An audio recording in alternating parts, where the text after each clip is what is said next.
Merry Christmas everyone! Halikas! Samahan niyo ako dito sa Tabuan Public Market, dito sa Cebu. Oh, mga lodi! Kahit hindi kayo makasama sa akin, view lang kayo. Dahil gusto kong i-celebrate ang Christmas ko ngayon sa hindi magarang pagkain.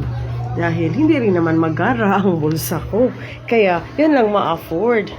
Oo. So, naghanap ako dito na hindi baboy-baboy yung gusto kong i-prepare. Gusto ko ng isda, yung shell, yung seafood sana. Akala ko ba naman, mura siya. Aba, mas mahal pa pala siya sa magarang pagkain na iniisip ko. Kaya, ito, subukan ko na lang makakita dito ng medyo mura.